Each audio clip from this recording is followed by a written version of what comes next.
All right. Hello, everyone. Yes. Come on in. Oh, let me grab my book. Oh,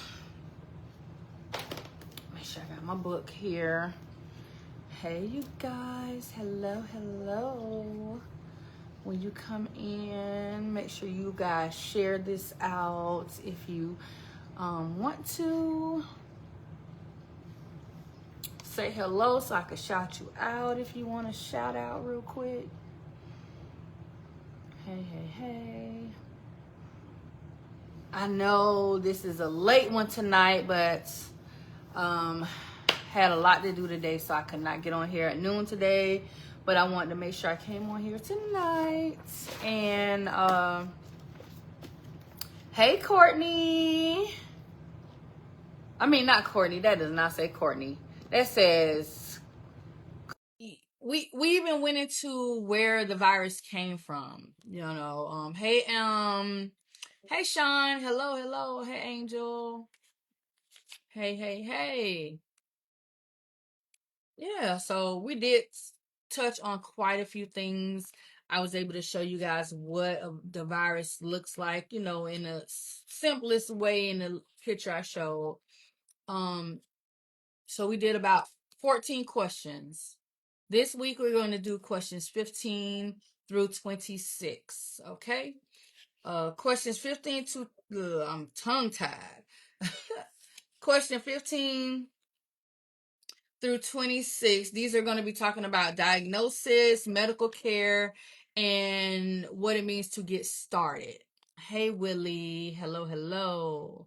Hey Narissa, thank you. Happy New Year to you guys. If I have not spoken to you this year, Happy New Year.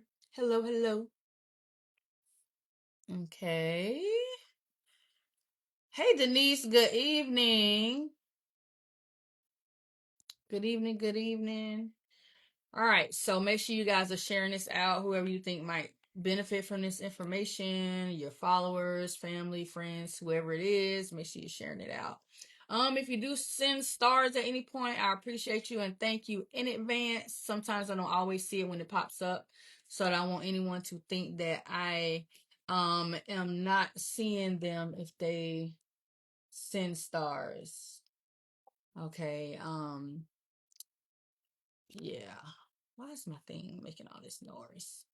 Oh, I think that's my Discord.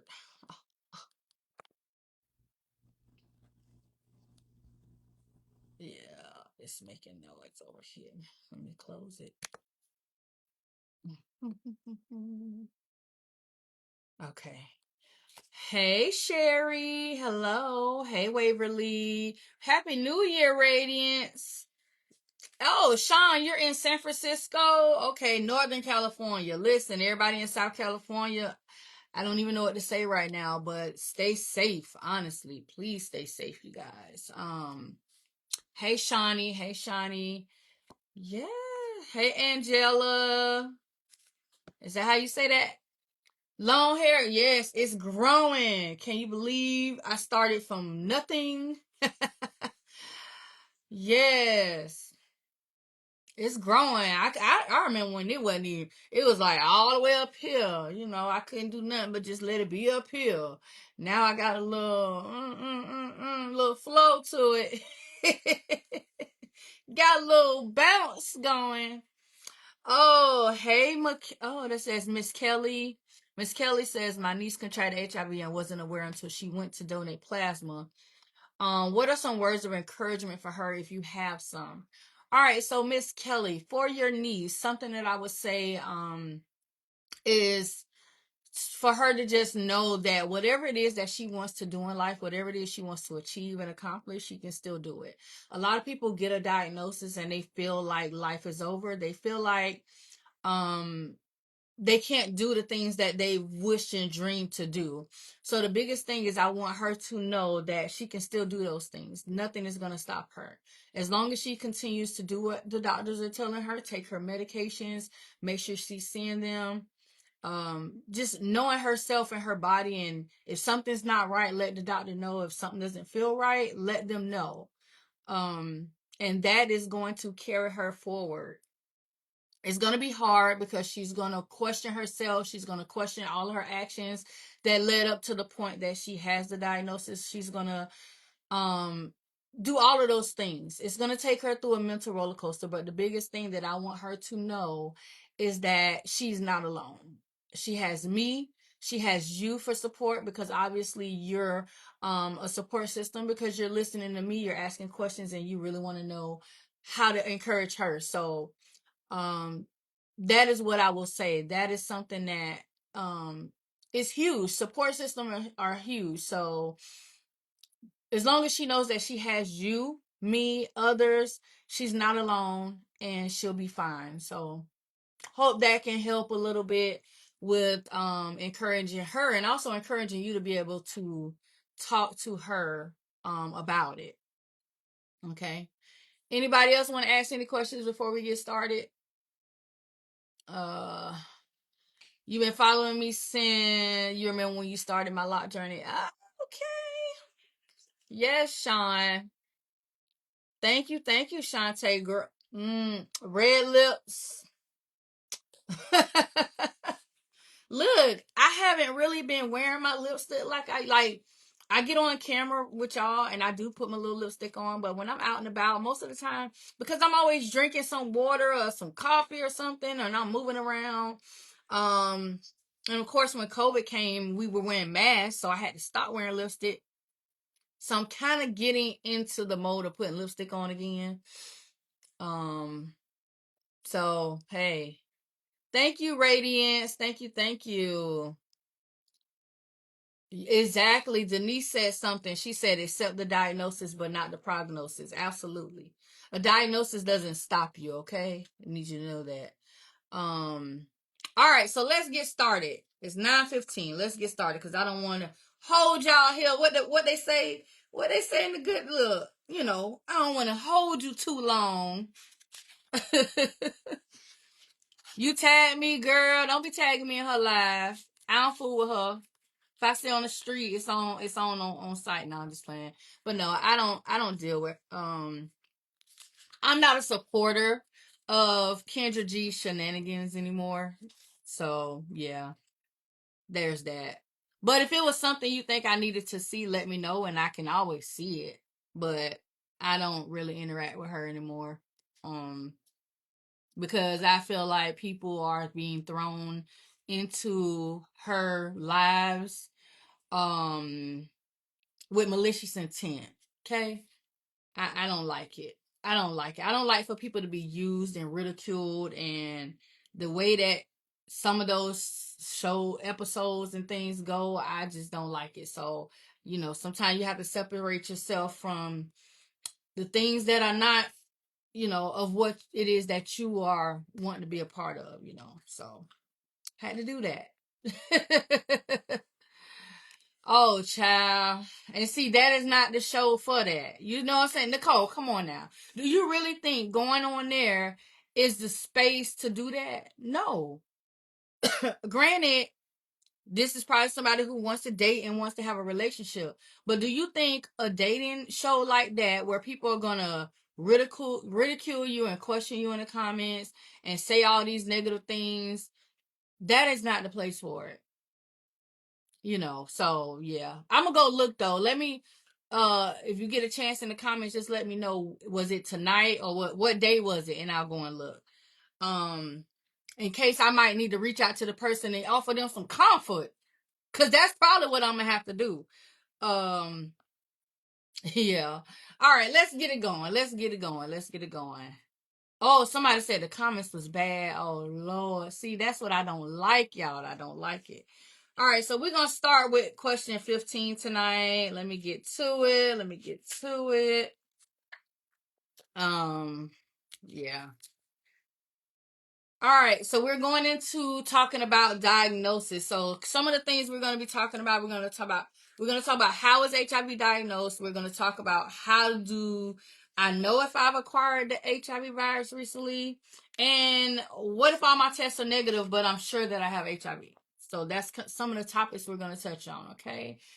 So question 15: how is HIV diagnosed? So there's tests. So you have a couple ways that they can do the testing. So they have testing where you could go in, you might be seeing it around town. They have these little 1 minute, 2 minute, 5 minute, however many minutes testings that they can do, which is usually a finger prick or mouth swab type of testing, and it's giving you the quick results. Or what's up, Timo? Timo B. Either that or the test can be a blood draw. So they'll draw your blood, send it off to the lab. You wait about 2 weeks. Actually now, honestly, labs are actually being quicker with our blood work. If you not, I don't know if you guys will notice, but I notice when I go to get my labs done or have to go to the lab for something, within like 24 to 48 hours, my labs are back. It's popping up in my chart or in my Helo or in LabCorp Quest's, website, my patient portal. So labs are actually coming back very much quicker than before. So it's possible that that 2 week wait window that we used to have for blood draw testing can be way shorter. Okay. Now one of the tests that they do is called the ELSA. This is the enzyme linked immunonis. I can't even say the word ELSA. Okay. It's a test. I get tongue tied trying to say some of these words because I look at it, I know how to say it in my head, but then when it come out of my mouth, the country girl in me shows up. Okay. So or they have the EIA test. And then they have what would they call a 4th generation screening test. Now that's the one that's most commonly used, the 4th generation test. Is it important to know these different tests? I guess it depends. If you're a person who wants to know exactly the name of the test and want to know the specifics of tests and want to know the probability of it being accurate or not, then maybe this is some information you would really want to know. But for most people, just a normal person going to get tested, it really honestly doesn't matter. The test is going to do what it's going to do. It's going to look for the antibodies of the HIV virus regardless. Okay. Now if the screening test positive, the lab is automatically going to check your labs multiple times. I don't know if some of you guys remember when I've posted before, when they first showed me the sheet where they checked my labs when I was pregnant, and they did it. It said repeatedly reactive is what it said. Repeatedly reactive, which means they tested my blood over and over and over because they want to make sure what they were seeing were accurate. Okay. Let me see. Miss Kelly said, but I'm always there to take her to the store, and I'm not scared to show her. I know I can. Okay, well, I'm glad that you actually are somebody that's there with her, Miss Kelly. Absolutely. Even if it is for what you say, roll a little blunt. Shout out to the non-smokers in the building, okay? That's me. But hey Rosemary. Hey. All right, so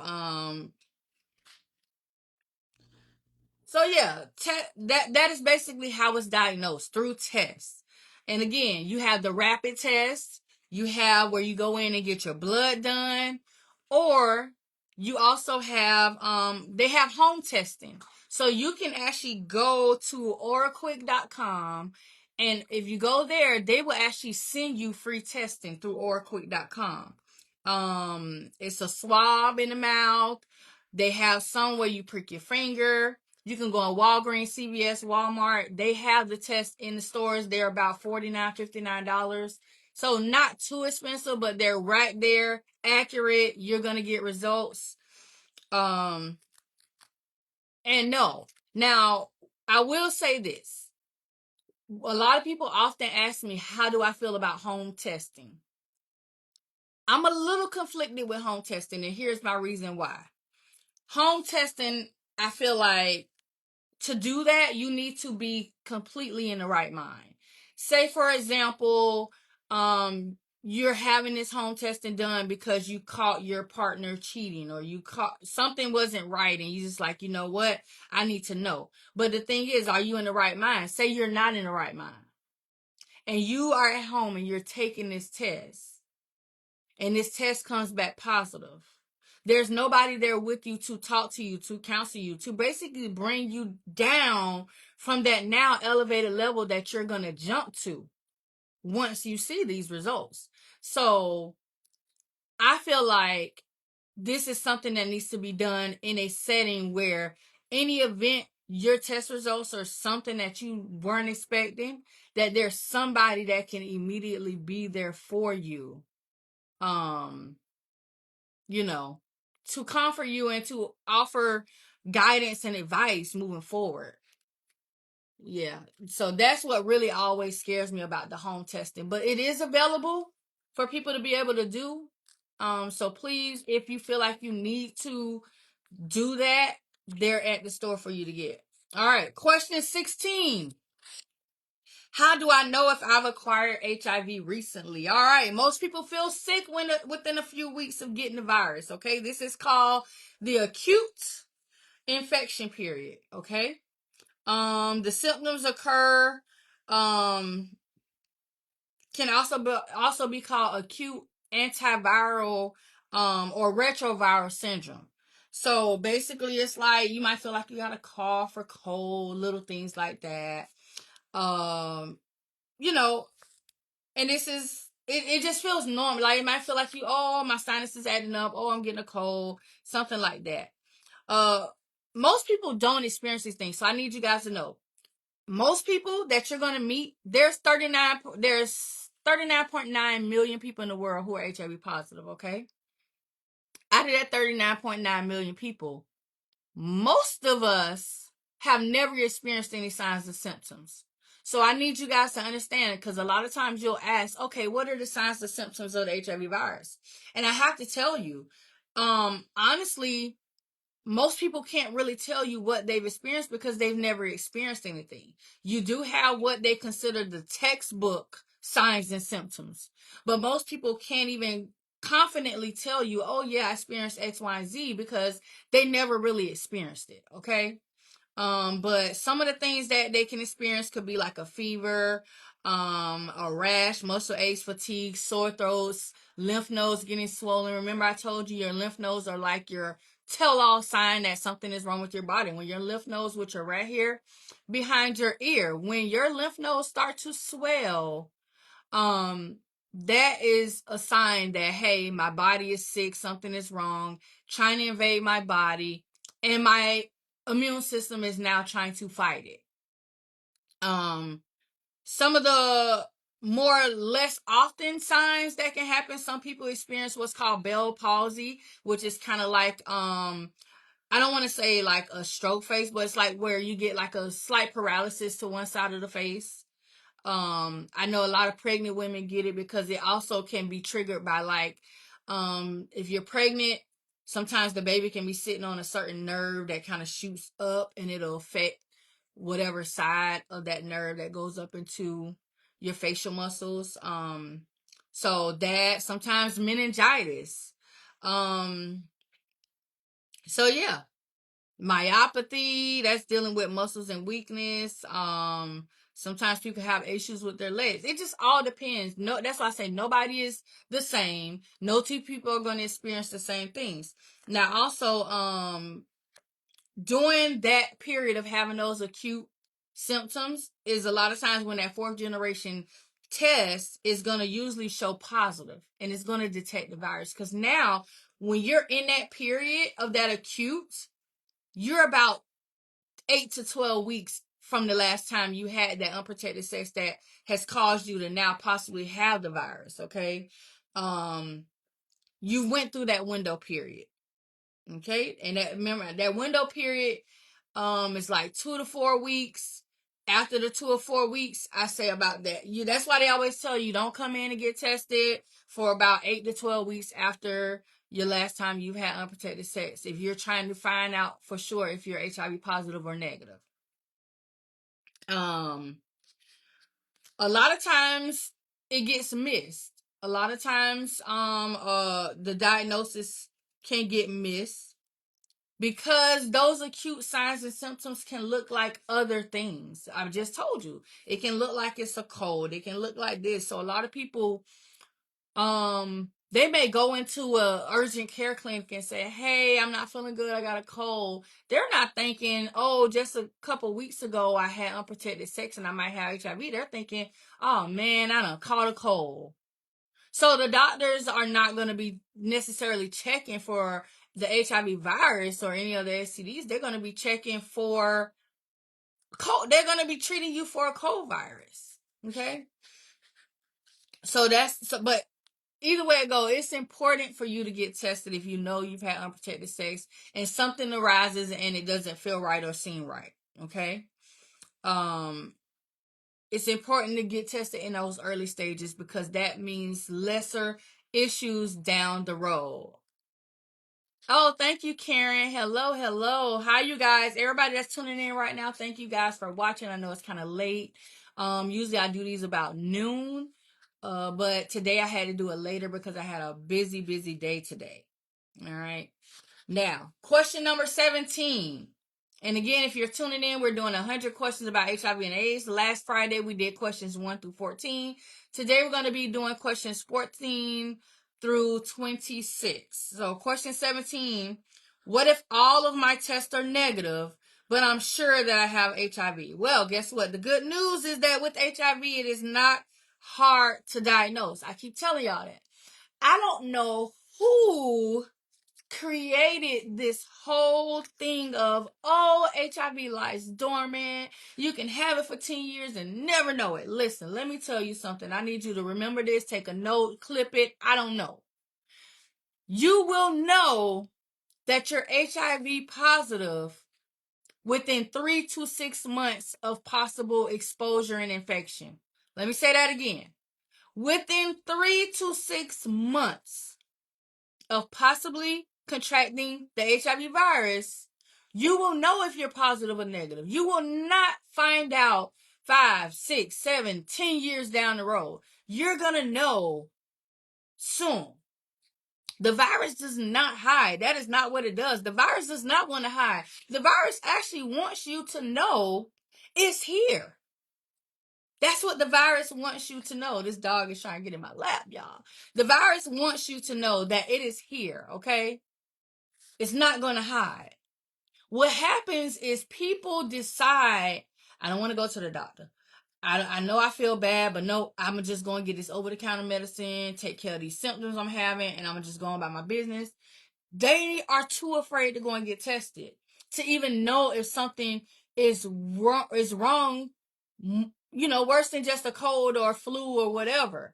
So they're not going to get tested. But what happens is once the virus breaks the immune system down to the point where you're not able to control your bowels, you can't walk, you cannot sit up and do things for your own, you become completely dependent on others, and you end up in the hospital, then that is when you're getting tested.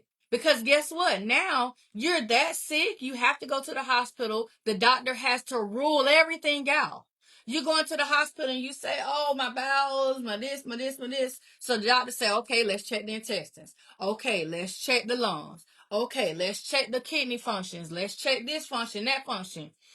All of these things they checking are actually probably checking out fine. So now they're saying, you know what? Let's just go ahead and keep running this blood. Let's run this blood against this. All right, it ain't this. It's not meningitis. It's not this. It's not that. And finally, all right, let's just run an STD panel. And they run the STD panel. And guess what? Hey, Lutera. Yeah, they don't want to face reality. They run the STD panel and they're HIV positive. 10 years after the time they probably actually contracted the virus. Because honestly, if you get to the point of having an AIDS diagnosis and you're that sick and your immune system is that shut down, that means you definitely had the virus anywhere from 7 to 10 years before before those symptoms started to occur. Okay? So that is why so many people feel like, oh, it lies dormant. It's not dormant. What I always say, who wanna look, my consistent followers, they know I always say this. What's dormant is your brain. Your brain is not allowing you to think logically to tell you, girl, sir, let me go get tested. You're not using your brain. You're not using the knowledge that you've been given. Listen, this stuff that I'm giving you guys, you know how many people, I can tell you, there are people who never open a book, never do a Google search, never go in the library, but they will sit here and they will listen to the things that I'm telling them, and they only are getting this information from me. If I wasn't giving them the information, they would never know it. Okay? This is that old cliche saying, if you don't want somebody to know something, put it in a book. Put it in a book. Because 9 times out of 10, they're not going to read it. And I find that to be so true. It's so true. We have so many tools at our disposal. The internet, libraries, books, walking, talking dictionaries, and information portals like me. But so many people don't want to know the information because they're afraid of the stigma. Oh man, if somebody knows I'm learning about HIV, they're going to think I got it. You know, different things like that. That is not the case. That is not, that's not what it is. Knowledge is power. I remember my 5th grade teacher having this big poster in the classroom. And this poster was over the board. You know, I'm old, so I'm a little seasoned. So, you know, we had chalkboards. We ain't had these digital boards and all this stuff. We had chalkboards and chalk, erasers. Everybody just covered in chalk dust, the whole classroom. Okay? We are literally in class, and she has this big thing over the board that says knowledge is power. Every day you go in this classroom, knowledge is power. Knowledge is power. And that's always stuck with me. It's always been something that's been embedded in me. Knowledge is power. Guess what? Nobody can take away from the knowledge that you have. Whatever you learn, it's in here. Nobody can take it from you. But guess what? When it's not in here and you haven't learned it yet, it can be kept away from you. So stop allowing people to keep knowledge and information and understanding away from you and go get it. And once you get it, hold on to it. All right. I done preached for enough now. Look. I done gave y'all a little mini sermon. That's all you get right there, okay? Hey, Radiance. Look, Radiance say, you right. Hey, Reese on Rose Hill, North Carolina. Y'all getting some snow? Who getting snow? I'm a little jealous, man. I'm sitting here looking at all these people in Atlanta getting all this snow. They out there in the snow making angels. And they out there throwing snowballs and stuff. I'm a little salty about that. I don't know. You know, Florida living, you know, we don't get all that. And I don't move further down in the state of Florida first. You know, Jacksonville, sometimes we might get a little snow flurry. You know, got there, get a little, you know, a little frost or something. Now I'm in Tampa, so I can't get nothing but cold. That's what I got, cold. Yes, Denise say when you have knowledge, you are able to make informed decisions on your care. Absolutely, absolutely. Radiant says, can you explain how meds can have the virus undetectable? Can it be passed? All right. So, real quick refresher on HIV medications, how they work, and why does the medicine allow someone not to be able to pass the virus? All right. All right. So, when someone who's HIV positive is taking their antiretroviral medications, they can be called what's undetectable. This means that no matter what happens, if someone comes in contact with their blood or their sexual fluids, they will not contract the virus. They can't pass it on. Why is that? Because there's not enough virus in that fluid or that blood or any part. There's not enough virus in that person's body that if it comes in contact with someone else, they will contract the virus. So really quickly, you got this HIV virus cell. Listen, and I'm gonna tell y'all now. I've been outside in the cold jackets and all that. If you see an ashy elbow, just mind your business, okay? Or an ashy hand. All right. So you got this HIV virus cell right here, right? I mean, not HIV virus. You got this T helper cell. This is the cell right here that's gonna help you fight off infections, okay? This is the one that goes through the body. It says, you know, oh, that's a bad virus. You're gone. Oh, another one. You're gone. Here's that HIV virus. Coming in like Pac-Man. Oh, look at this. I want to get this little healthy cell. When that HIV virus invades that cell, it takes over. Now it's taking over this cell. Now it's going to go and look for more good cells to take over. As it's taking over those good cells, now you have more HIV virus and less healthy immune system, which is why people get sick, okay?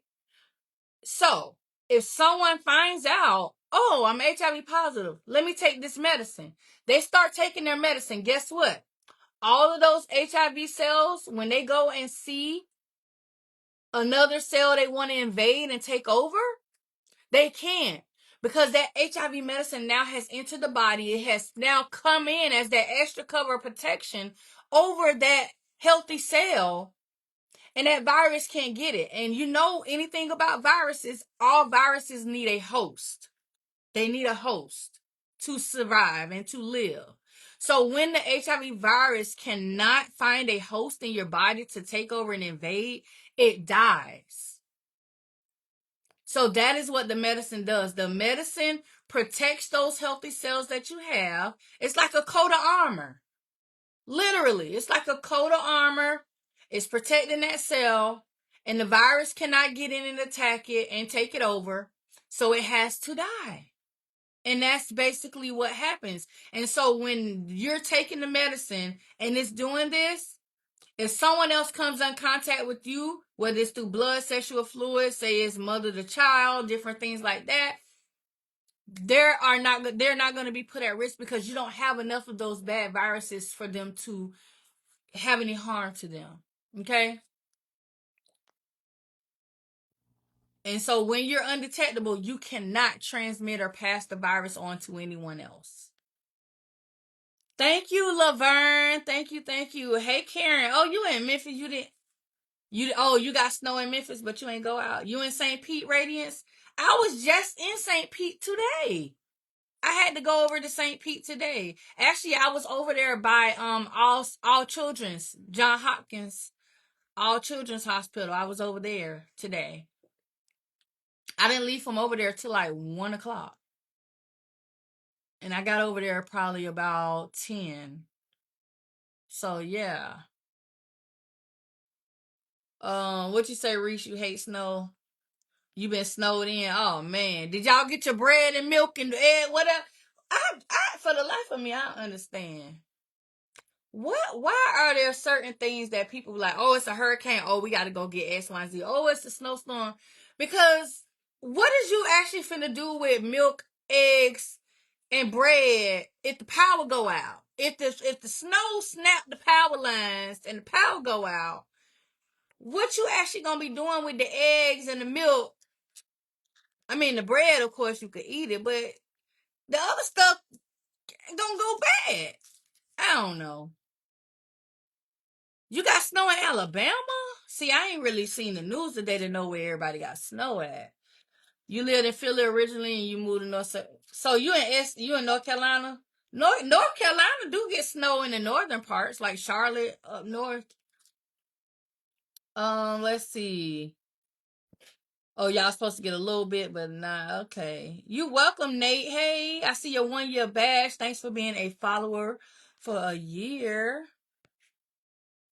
Oh, you live by All Children's? Okay. We might have to go eat. I like to eat, okay? Hey, new friend, where we going to eat? Where the soul food restaurant says, sure.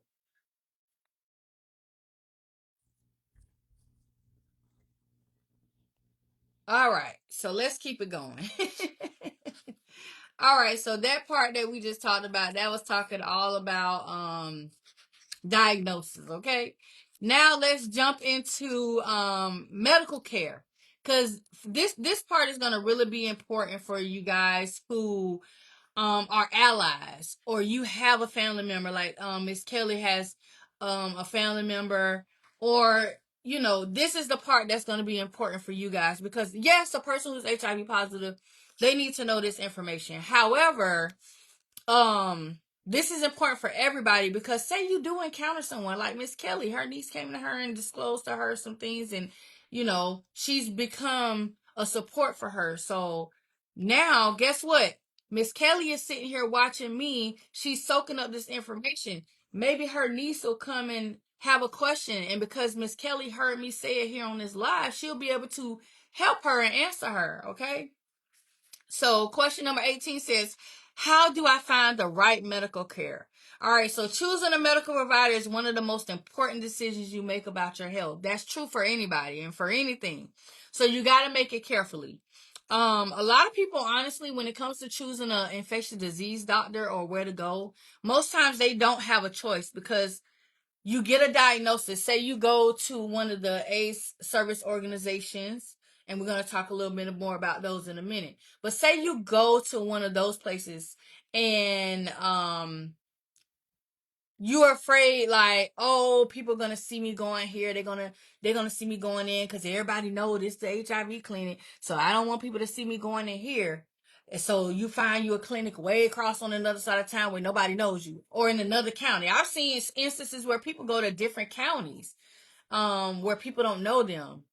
So it's going to be all about just finding what's comfortable for you. If you feel you're more comfortable going somewhere further, sure. But a lot of people don't have that option, because a lot of people are lower income. We always have to look at what we call social determinants of health, the environment they live in. And if they're going to get what we call that grade A care, or if they're just going to kind of get thrown into that Medicare or that low income system where, yeah, okay, well, this is the only option you got. Okay, so a lot of times, because most people who are diagnosed are in one of those lower income areas, they end up, the doctors, they'll say, okay, you tested positive for HIV, you need to see an infectious diseases doctor, here's where you need to go. And they will send them to where the place where they already know that they can go to, and it's for them to have low income. Or say if there's someone who they don't have Medicaid or Medicare, they can't pay for their medications or pay to see a doctor, they don't have insurance, they're going to send them to the facilities, which are those aid service organizations, where they can go and look at certain programs that they have available, and I'm going to talk about those too. Okay, so yeah. And a lot of times you're going to encounter nurse practitioners. Now, I don't know how much you guys know about nurse practitioners, but a lot of nurse practitioners, honestly, are way more knowledgeable sometimes than the actual physicians that they're under. And most times you will see a nurse practitioner before you will see an actual PhD physician. So don't be alarmed if you go to a doctor and they say, oh, okay, you're going to see our nurse practitioner so and so. That is still someone who is going to be very knowledgeable. Most of the doctors that I've had, with the exception, I believe, one, were nurse practitioners. The one I currently see now is a nurse practitioner. What is that?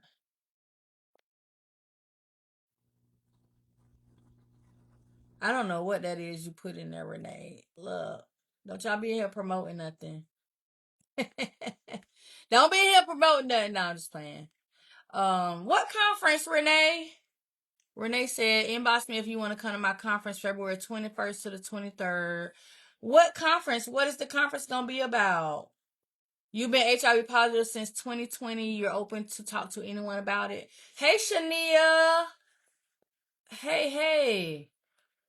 I got to make sure I go and follow you when I'm done on here. It's not going to let me do it while I'm on here. Let's see. You cooking? Okay. Good. What you cooking, girl? What you cooking?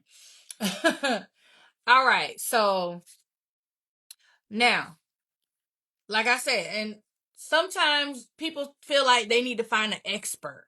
Like, honestly, listen, not even doctors are not going to be experts on everything. Science is always changing. Um the medical things are always advancing. So everything is always changing. So sometimes even doctors are not going to always have all the answers. So it's going to always be tricky to find what you would say, oh, is that an expert and all that. However, there are people there that can do things for you. You have case managers. Case managers are the ones that you can go to and say, hey, I might need assistance with getting to my doctor. I might need assistance finding this resource, that resource, certain different things. So yeah, then and typically these are at those aid service organizations. Most aid service organizations are the places where you're going to find support groups, so that way you can meet other people who are also diagnosed with HIV. They have they have male support groups, co-ed. They have youth and children support groups. Listen, I need you guys to understand, even though typically we're always only want to think about adults when it comes to the HIV virus, but we also have children who are born HIV positive. So yes, we do have little babies. We have 7, 8, 9 year olds, kids that are going to elementary, middle school, and high school who have this virus from birth because they were born with it. So yes, they have support groups for them as well. They also have camps. They have little camps where some of the kids that are diagnosed HIV positive during the summertime, they can go and be around other kids. Now, the downside to that is I do know that a lot of parents, and this has been happening a long time. This is not just a new occurrence. Even throughout the 80s and 90s, a lot of times parents are not disclosing to their kids their medical diagnosis. They have them taking medication and they're just saying, oh, here, this is your vitamin. You got to take it to stay healthy and strong. This kid don't understand why they taking this medicine every day. They just know mommy and daddy said I got to take it because it's going to help make me healthy and strong. Some of them don't find out until they're teenagers why they really are taking that medicine. So yeah. But that's why it's important to always talk to your kids and your teens, because um you never know if one of these kids they're going to encounter at school. Maybe a kid at school does know that they have it, and they might just be the most innocent kid, not thinking, oh, maybe I shouldn't tell other people, because you never know how other kids are going to react. They might just go to school, oh yeah, I take medicine, oh, it's for HIV, and that can cause a whole nother thing. So it's always good when you have younger kids to make sure that they understand and know what is going on, why they're taking the medicine, you know, and that it's their private information. It's not something that they have to broadcast to the world or tell other friends and things like that. It is their business. The people that need to know already know, that type of thing. Okay.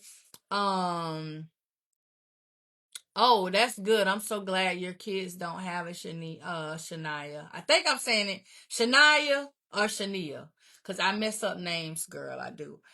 All right. So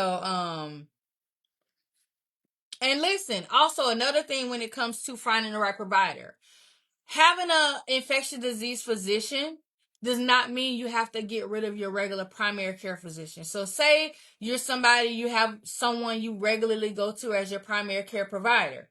You can still see them, and you can also have your infectious disease physician that only deals with your HIV virus or any infectious disease. Okay?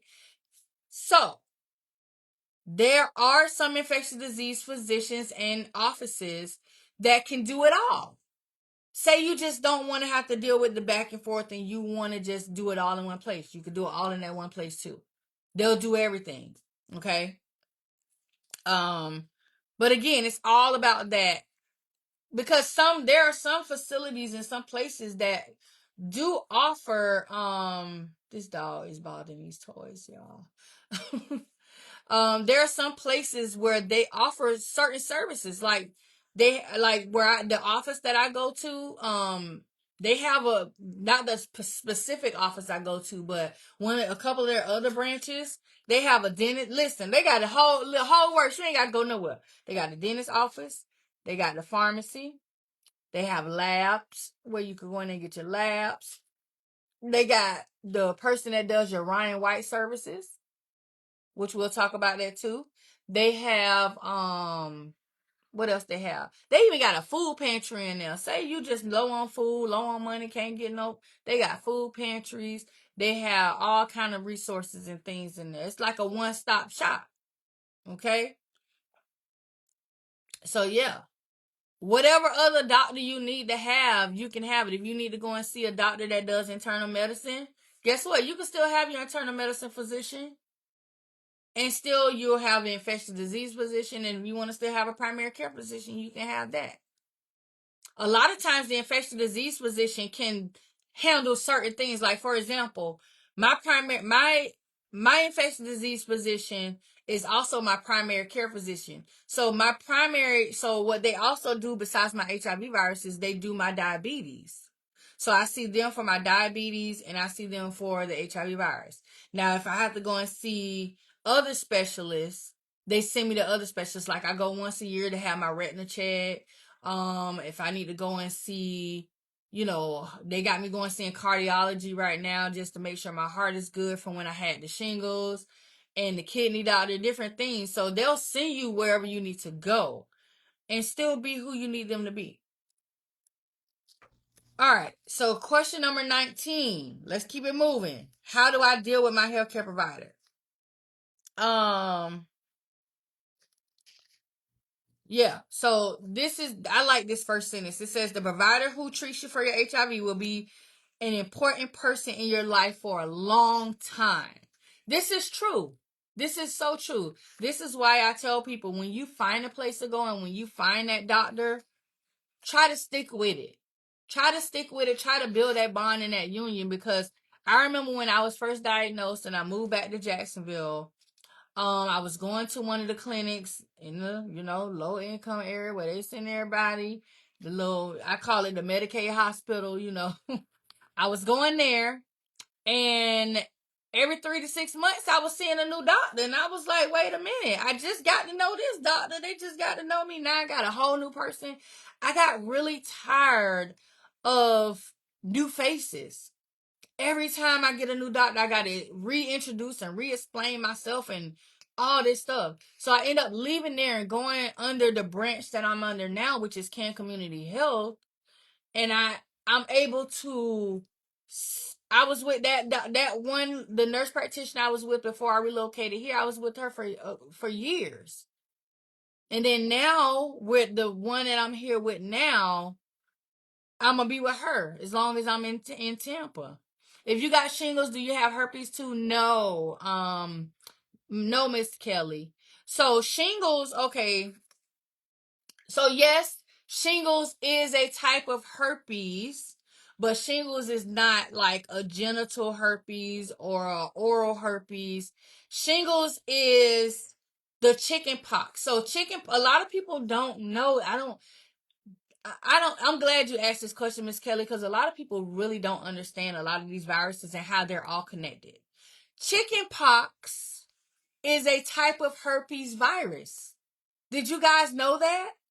A lot of people don't know that. So chicken pox is a type of herpes virus. Okay? So what happens is when you get chicken pox, you have that as a kid if you've never been vaccinated for it. Like, I was born in the early 80s, so they weren't doing chickenpox vaccines and things then. You got chickenpox, you got it, and it ran its course, and then it was gone. So, if you ever had chickenpox as a kid, what happens is when that virus resurfaces again in your adulthood or whatever part of your life it resurfaces, because some teenagers who had chickenpox as babies can, as a teenager, have shingles, but most times it's as an adult, and a lot of times it's as an adult over 50. So when you get shingles, when that virus surfaces again, it becomes shingles. It's still the chickenpox virus. It's still that same virus, but now it resurfaces as what we call shingles. It's changed. It's look. It's the same virus. It just changes how it looks and how it reacts on the body. You know, chickenpox, you had a little bump here, here, here, here, here. You covered in calamine lotion all over. Man, I used to be real. I never forget when I had chickenpox. It was the itchiest mess ever, and you had to put. I had dots everywhere, child. Calamine lotion everywhere, all on the sheets and everything. You know, so with shingles, shingles comes back as a rash. But what shingles also does is it attacks your nerves. Oh my gosh. I had shingles right here on my abdomen. My cousin's wife had shingles in her scalp. I don't know if I would be able to deal with shingles in my scalp. I've heard of people having shingles on their face or in their eye or on their eye. The back. Oh my gosh, if I couldn't reach my back where I had shingles at, man, I would go nuts. Okay. Um. Oh yeah, and if you've never had chicken pox and you come in contact with someone that has chicken pox, guess what? You're gonna get chicken pox. You're not gonna get shingles. You're gonna get chicken pox. And now you have the chickenpox virus in your body. So now if it comes around again, now you're gonna have shingles. That's why they tell people if you never had chickenpox, don't go around anybody with chickenpox or shingles, because you're gonna get chickenpox. Okay.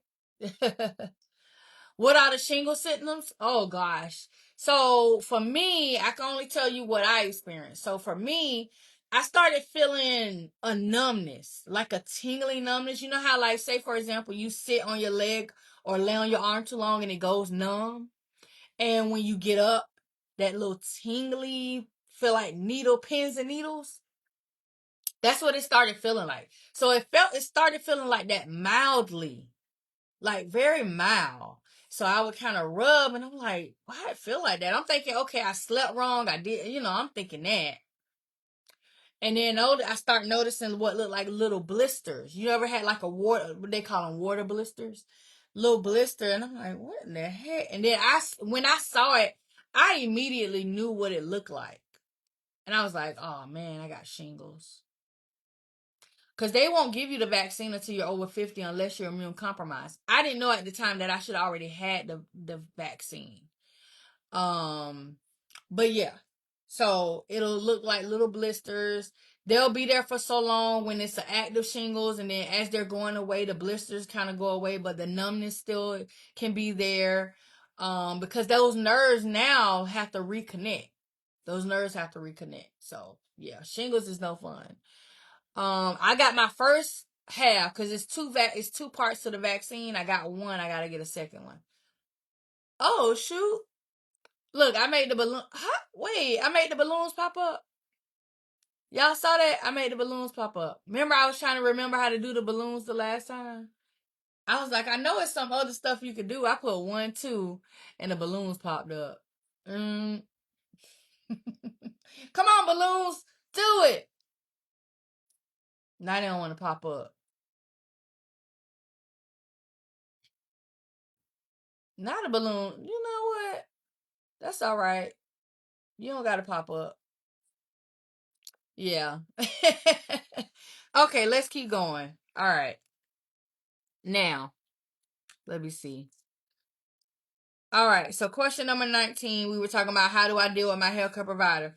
So, here's a few questions that you should ask when you start a relationship with a new provider. So, say you fed up with the doctor you going to.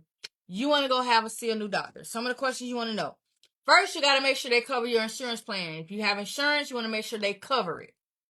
How much experience do they have with HIV? Because listen, you want to know if you are going, honestly, you want to know if that doctor is newly into it or if it's something that they've done for a while.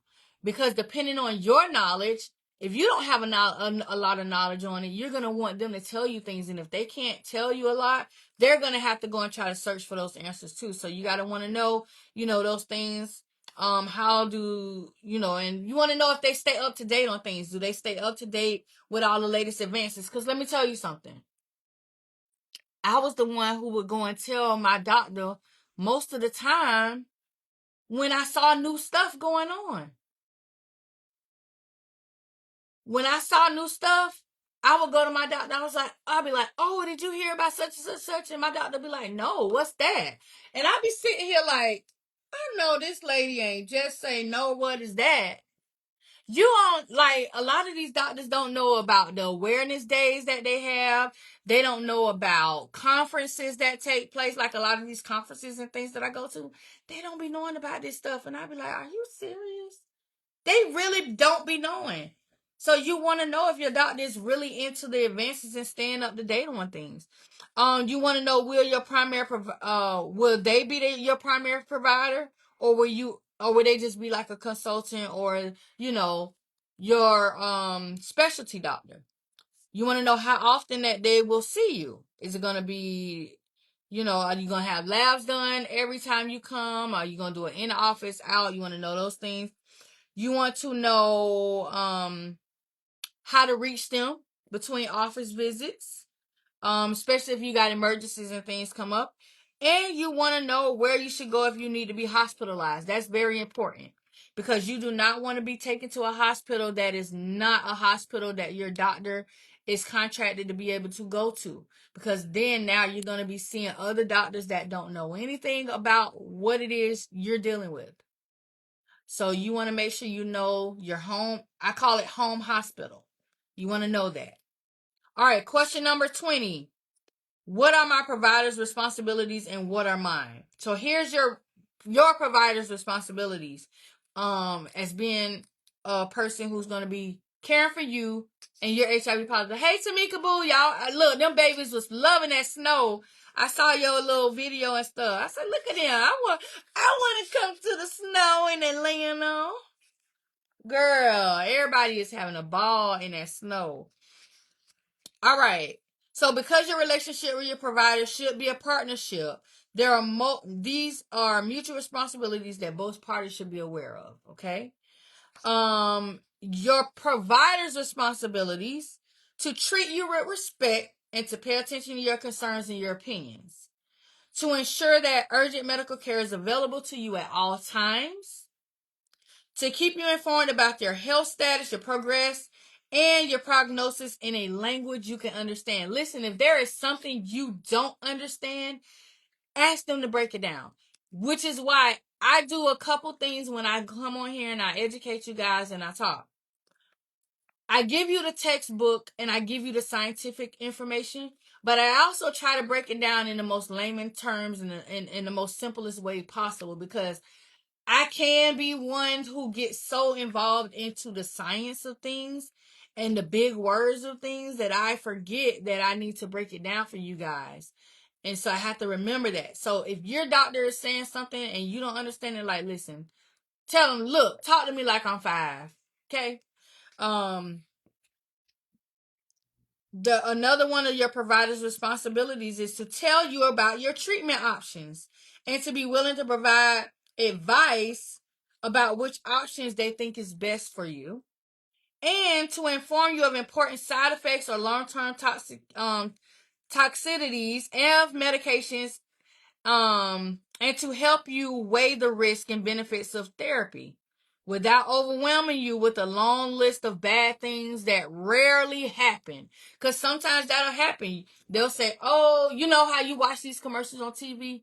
And they'll be like, oh, yeah, here's this, is this. Oh, may cause, da da da da da da. And they say it so fast, you don't even know what it may cause. That right there can be scary. So you got to make sure the provider, that it's their responsibility to not scare you. Now, your responsibility to treat the provider and staff with respect, to provide a complete history, even if it means tracking down old medical records, yourself. Better yet, know your own records. Okay, and then there's a list here of some of the things that you should know and keep track of on your own. It's a lot of stuff. I'll go through and grab a couple in a minute and tell you. So you want to know, one of the biggest things you can do is not tell your doctor enough information. Sometimes people are afraid to tell their doctor the amount of people they're sleeping with, the amount of things that they've done, because it's like, oh, they're going to look at me like I'm nasty or I'm disgusting. Listen, if you slept with 100 people, that's your business, but your doctor needs to know it. so that they can know how to treat you in the event you come in contact with something from one of these 100 people. They don't care that you slept with all these people. They just want to know what's going on so that they can treat you and know what to do. Okay? Simple. It's your responsibility to keep your appointments. Or cancel them if you know you're not able to make it. I'm going to be honest. Early on, I was bad at keeping my appointments. My doctor told me one time, listen, if you cancel another appointment, I'm going to charge you. I don't care if your insurance does cover it. If you cancel, I'm going to charge you a office visit fee. And I was like, Lord, I don't feel, okay. Yes, ma'am. And I started making sure I went to my appointments. Hey. You want to also, it's your responsibility to follow your course of treatment agreed on and to let the provider know if problems occur, like side effects and your body just can't handle it. So they'll know if they need to change you. And then also, it's your responsibility to be honest about what's going on in your life and with your treatment, even if it means disappointing your provider. We'd rather much know that you started smoking again, just for an example, okay, than to have to hide this important medical history from us. Because guess what? They're going to find out anyway. They're going to draw your labs. They're going to check you. They're going to do all these different things. They're going to listen to your lungs. They're going to look at you. They're going to see your fingernail. Listen, y'all don't realize when you go to the doctor, doctors, even though they might say, look at your fingers, they're examining every part of you without you even knowing. As you're sitting there talking to them, they already done peeped out your fingernails. They done peeped your lips out to see if you look dehydrated. They done checked your respiration, see how fast or slow you're breathing. They looking at your skin to see if your skin look a little dehydrated. They looking at all this stuff, okay? So they gonna find out anyway. So just be honest up front. All right. Now, some of the things that you want to keep track of is things like knowing your diagnosis date. That's important. I know some people don't never want to remember it, but it's important to know it because you're gonna be asked quite often. Oh, excuse me. You're going to be asked when you go to certain doctor's offices, okay? You want to know your CD4 count and your viral load. I feel like those are the two most important things you want to know when it comes to having the HIV virus. All right? If you ever had surgeries, you want to know surgery information. If you have any other STDs, you want to know that. Hey, Danielle. Thank you. Thank you. They sleep. Both of them. All right, number 21. How do I pay for medical care? All right, we not in Canada, so everything ain't free over here, okay? So you have, of course, Medicare, Medicaid, private insurances like Blue Cross, Aetna, Humana, those types of things. You also have other programs that can be available to you in the event that you don't qualify for those services or have private insurance. But you also you qualify by your income. Say you're on the lower income. They have what's called the Ryan White program. All right, Ryan White was a young fellow that was born. He was born negative, but he ended up needing a blood transfusion. And back then, they were not testing the blood to look for the HIV virus. So a lot of people were getting blood transfusions with blood that was from someone that was HIV positive, and he received some of that blood. And so eventually he passed as still a young kid, and his parents started the Ryan White Foundation. And through the Ryan White Foundation, we have the Ryan White program, which is a program that allows you to get funding based on your income level, where you can get your medications at little or no cost, see a doctor, an infectious disease doctor, at little or no cost. Okay? It gives you these resources.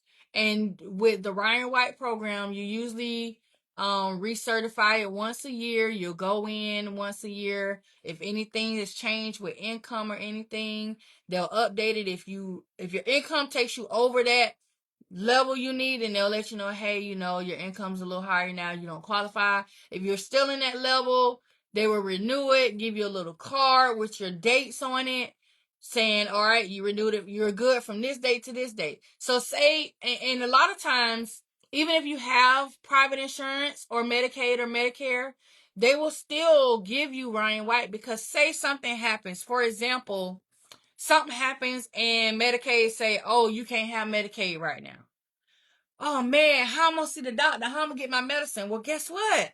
You have Ryan White, and Ryan White, or one of the other programs. You have Ryan White. Um, they have ADAP, which is the HIV Drug Assistance Program. What else do we have? Different. There's different names for different things.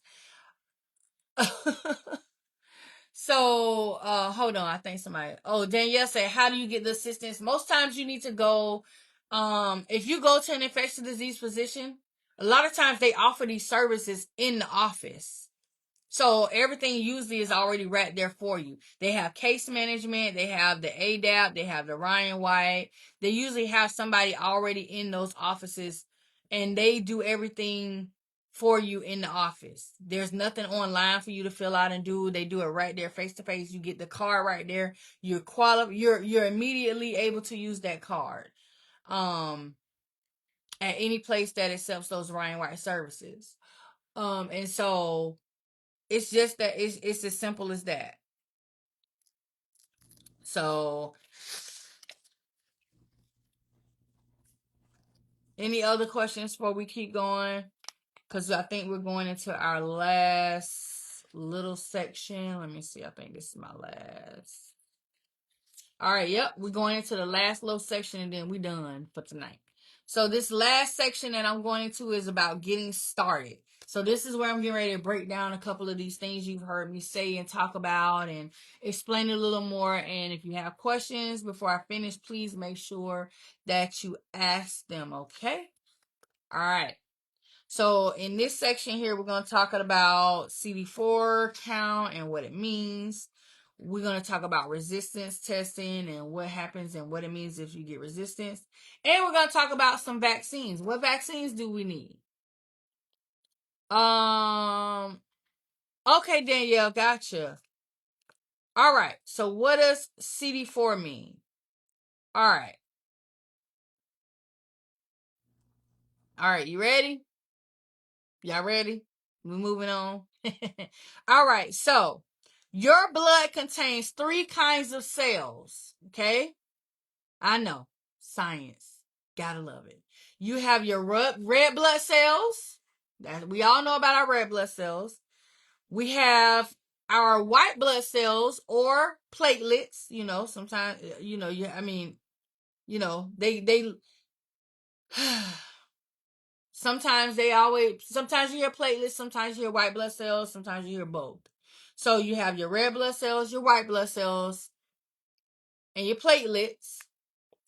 And you also have, hold on. Oh Lord. Y'all know. Okay, I did good. I did good for like the first hour. I did good for the first hour. Now, your girl can't see nothing. Can't see nothing. Can't see nothing. All right. I'm still cute though, I think. All right. Your blood contains 3 kinds of cells. So you have your red blood cells. That's where the color comes from. You have your white blood cells and platelets. Okay. White blood cells are part of your immune system. Those are the ones that are part of your immune system. Those are what protect you from infections. You have lymphocytes. Are a type of white blood cell, and the CD4 cell is specifically about those cells. So whenever you hear somebody talking about CD4 cells, they're talking about those lymphocytes, your white blood cells, okay? Basically the CD4 count measures the health of your immune system. So the lower the number, the weaker the immune system. The higher the number, the better the immune system, okay? So what they basically do is they have a range. So you ready for this range? Now we're gonna talk about undetectable because I know a lot of people always want to know about undetectable. Undetectable and CD4 count, they do kind of go together. Your CD4 count does affect when it means to be undetectable as well, okay? And I'll explain that. However, so what we want for your CD4 is we want it to be above 500. However, scientifically, if it's over 200, you're still good, but we love it when it's over 500. Period. We love it when it's over 500. And of course, we love when your viral load is undetectable. Now, once it's above 500, it doesn't matter what the number is over 500. Your immune system is fine.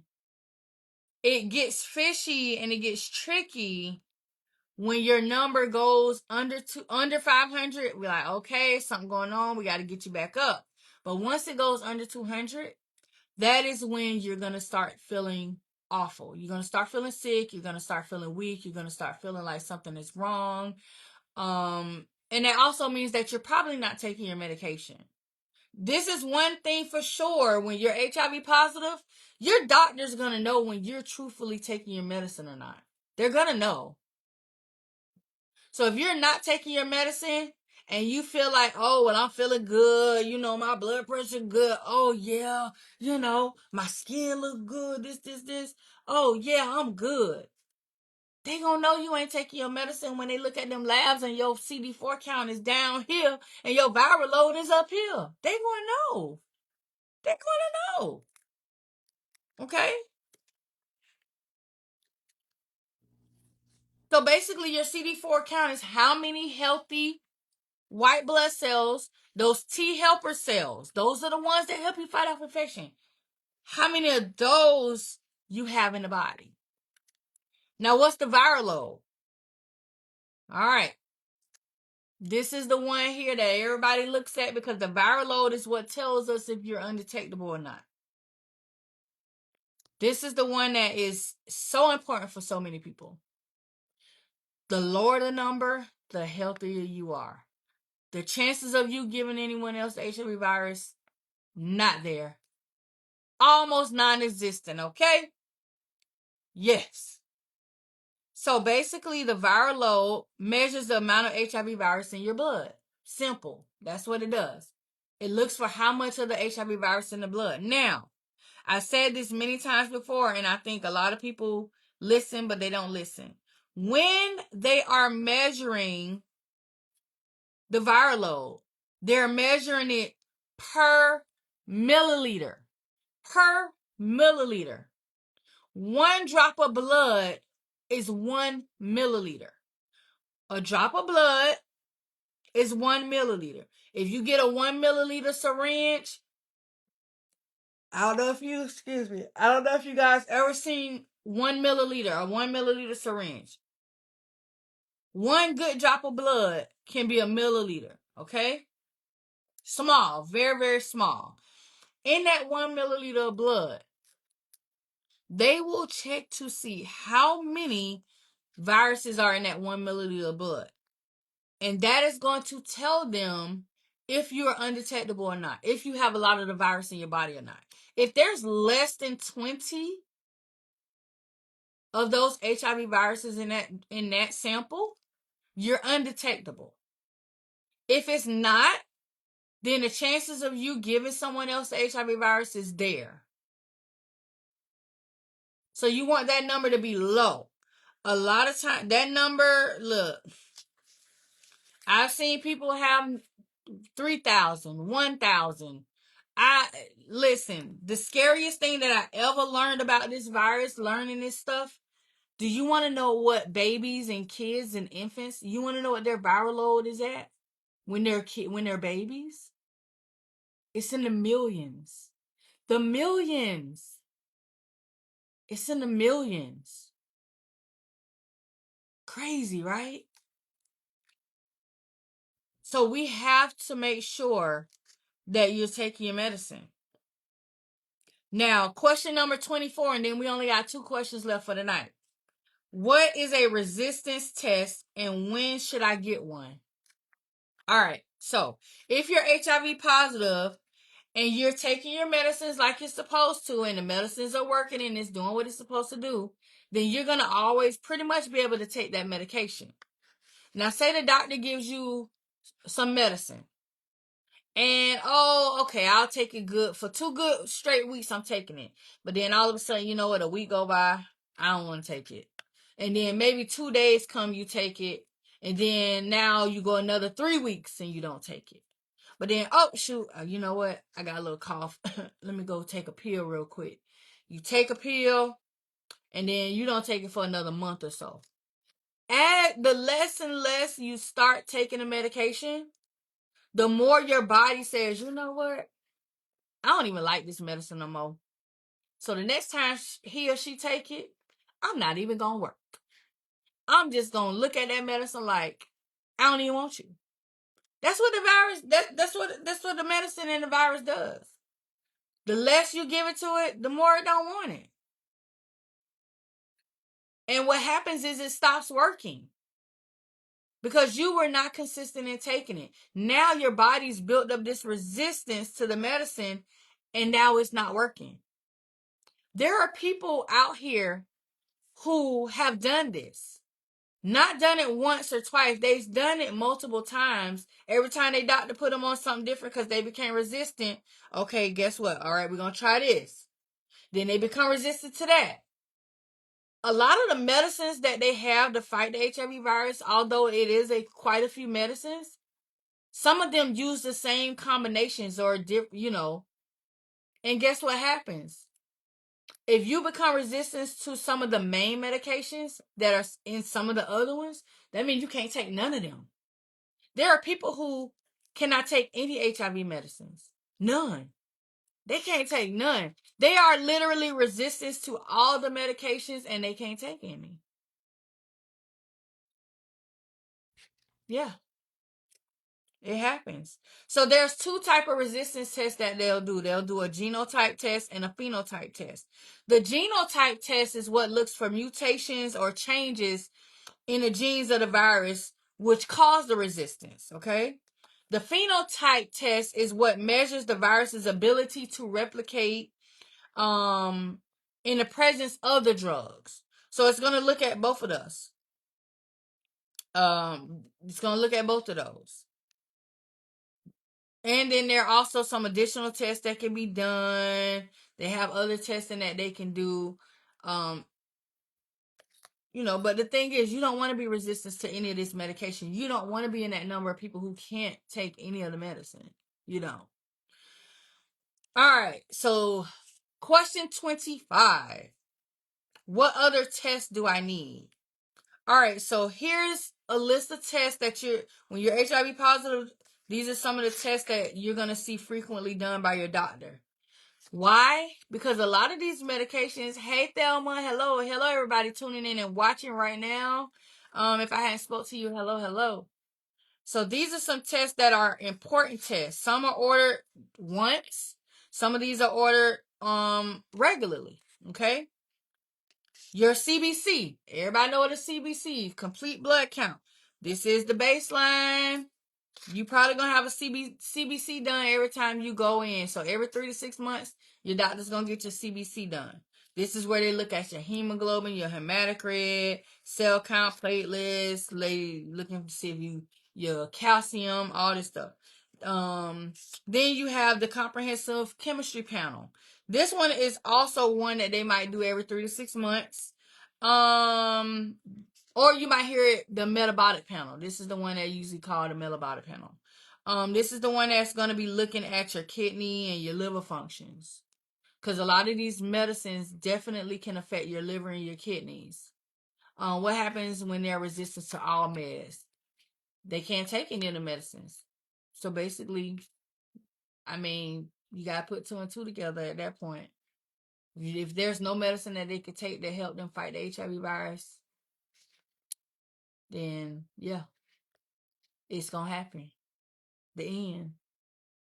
I hate to say it, but yeah, yeah, that's why it's important. All right, another test that they'll do is a hepatitis test. They're gonna look for hepatitis A, B, and C. Okay. Because a lot of people with the HIV virus end up having sometimes a co-infection with hepatitis. Um, let's see.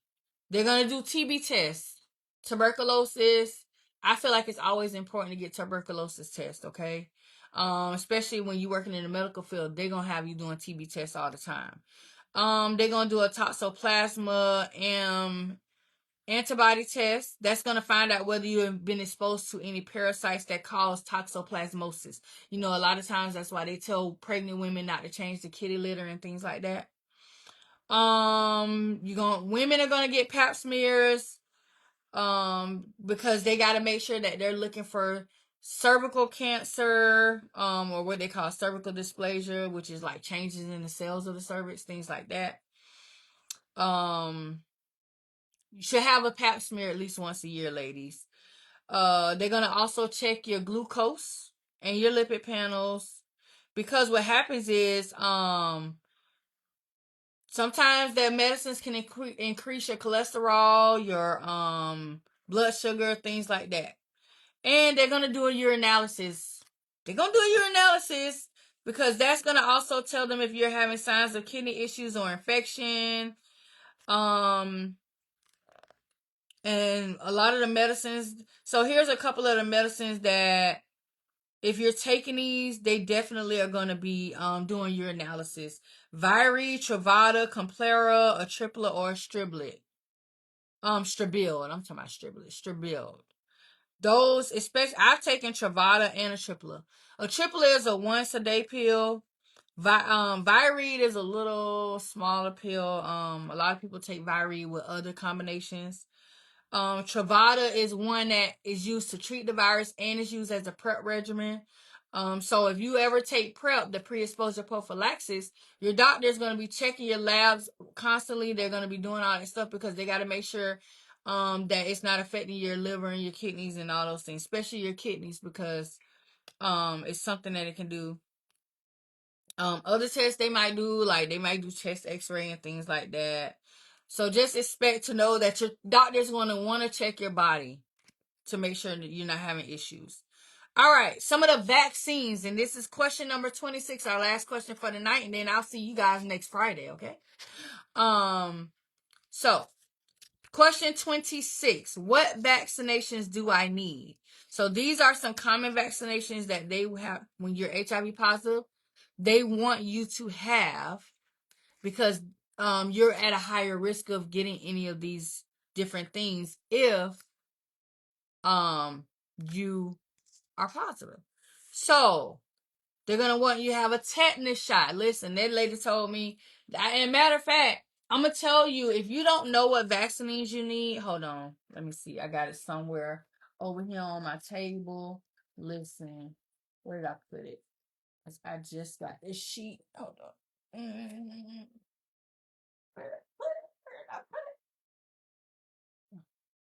Oh, I got it right here. So,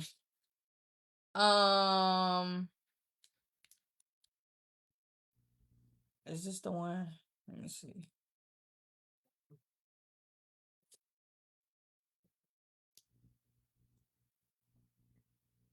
Is this the one she just gave me? Hold on, let me see. Yeah. Okay. All right. So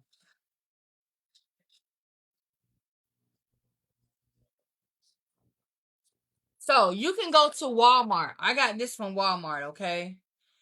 You can go to Walmart pharmacy and because now Walmart pharmacy does vaccination. So I just found this out recently. A lot of primary care physicians and doctor offices, they're not doing vaccinations in the office for adults. Now, of course, kids are still gonna get their little vaccines and things in the at the pediatrician.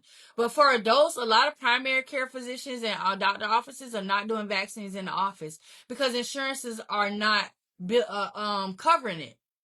They're not, which is crazy. I'm like, what? So a lot of times now, a lot of people have to go to like Walmart, Walgreens, CVS to get vaccinations, which is why now if you go in Walmart, they got this whole thing where now you can go in there. It's like a little clinic. So she was able to print out for me my immunization history. All they have your information. So she was able to print out my immunization history, and she was able to tell me some of the things that I need.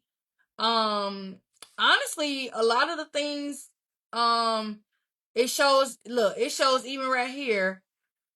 Shoot, it shows all the stuff I got. It shows my shots I got when I was a year old. It shows all the stuff they give you when you're a baby. Like all the shots they give you when you was a baby, it show it. Your measles, mumps, all that. Rubella. It shows I got a tetanus shot when I was a baby. It shows all this stuff. Okay? And so that's how they know when you're due as an adult for certain vaccines. So she was like, you need to get you a tetanus shot. It even shows stuff you got as an adult. Like it shows if you've got a COVID vaccine, it show that. It shows your last flu. See, I got my flu shot. Let me see. Yeah, see, it shows that I got my last flu shot and I was due for one. It shows the pneumonia, my first shingle shot. It shows all of that. So yeah. So there's no reason you shouldn't know if you need any of these vaccines. All right. So yeah. All right. So tetanus shot, that's something that you need to have every 10 years. They always recommend getting a tetanus booster every 10 years. So if you know for sure you haven't had a tetanus booster shot in the last 10 years, go get one. Pneumonia vaccine. Now, this is, again, we're talking about people who are HIV positive. Because of weaker immune system, you're susceptible to certain things. Yeah, it shows vaccines as long as they've been documented into the health department system, they're gonna pull up the records. So they usually prefer, if you're HIV positive, they want you to get the pneumonia one. That's the Prevnar 20. For the pneumonia vaccine. They also want you to have a hepatitis A vaccine. If you never had hepatitis A and you're not immune to it, then you want to get it. They do an immunity test. So a lot of stuff, when they run your labs, they do immunity tests. So some of us are already having immunity to hepatitis A. Yeah. Yeah, they pull it from the health department's database. Because that's what this says. This says Florida Health. Right up there in the corner, it say Florida Health. So, yeah, they get it right out of the health department's database. Hepatitis B. If you never had hepatitis B or you're not immune to it, they have the vaccine you can get for that as well. Flu vaccines. I know a lot of people always say, oh, I don't want to get a flu shot because it's going to give me the flu. Listen, I recommend it if you have a weaker immune system, because I feel like I'd rather go through that whatever aches and pains the flu shot gonna give me than the actual flu itself. Um, the varicella zoster, which is the chicken pox. Okay, chicken pox. So listen, if you have never had the chicken pox, hopefully you've had the chickenpox vaccine.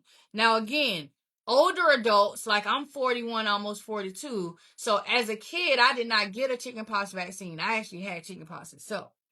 So if you've never had chickenpox, you might want to get the vaccine.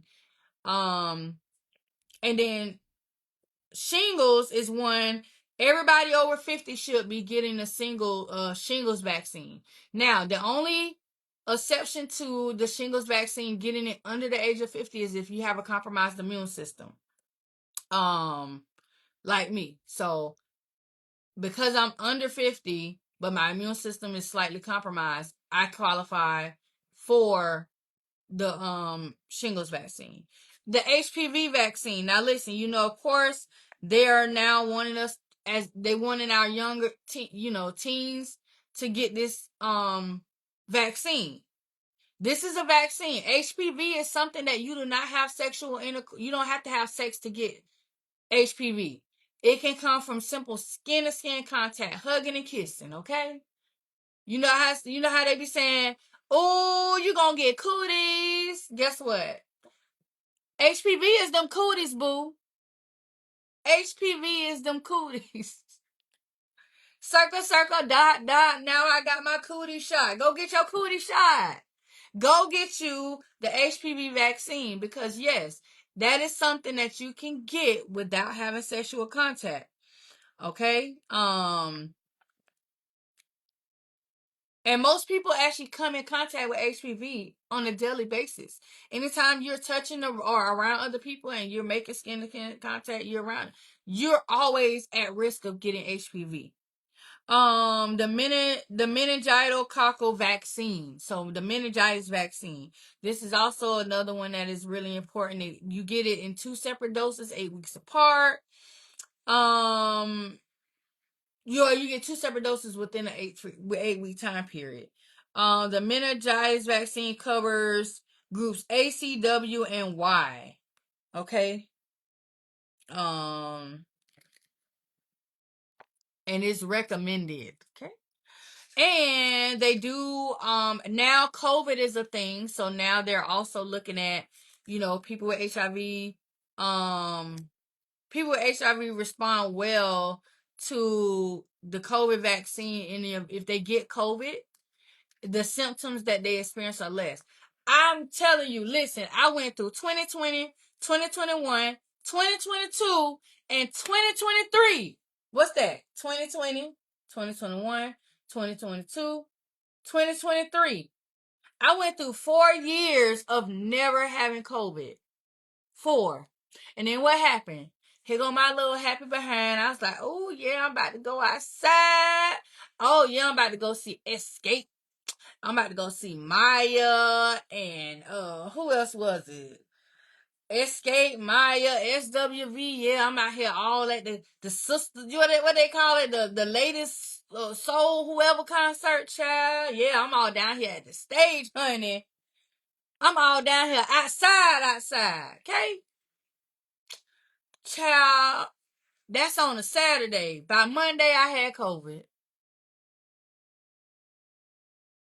And thankfully, I had the COVID vaccine. I had you got one.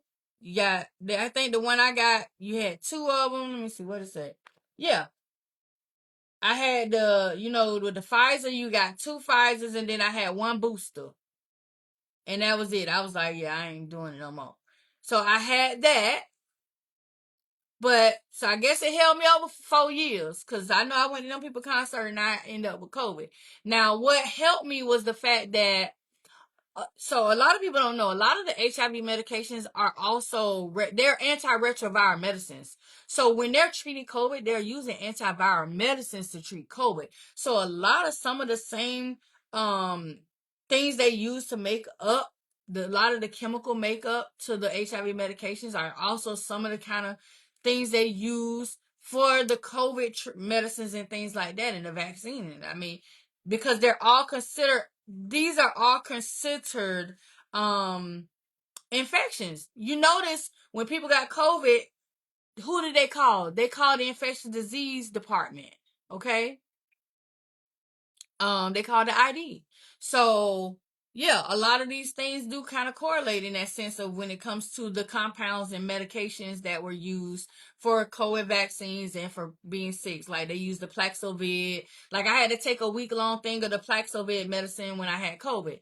I had symptoms now, don't get me wrong. But I didn't get those symptoms like you saw people had in 2020, 2021. It didn't get that bad for me. But yeah, so that's just some of those vaccines that you need to have. All right, so we're gonna pick back up next Friday. We're gonna jump into question number 27. Anybody have any questions before we get off of here? Hello to everybody watching. If you want to shout out where you at, you want me to shout you out, let me know in the comments and I'll give you a little quick little hey, how you doing? So next Friday we are going to look at questions. Let's see. That's kind of a big section right there. I think I'll just do that one section. So next Friday, we're going to do questions 27 to 34. We're going to be talking about starting treatment. So we're going to get into we're going to start talking about some of the medications and things and side effects and we're going to go into that. So questions 27 to 34 we'll do on next Friday. Then the Friday after that, we'll do questions 35 to 42. And so on. All right. Oh, Tracy in Nebraska. Hello, Tracy in Nebraska. Hello. All right, you guys. So happy you guys were able to join me tonight. I know it's late. I'll be doing this next Friday. It won't be this late. My other times, unless I have something that is going to cause me to not be able to do it at noon on Fridays, I'll be on at noon next Friday, noon Eastern time. Do people have to take their HIV medicine at the same time every day? You know what, Virginia? Honestly, it's recommended, and this is with any medication.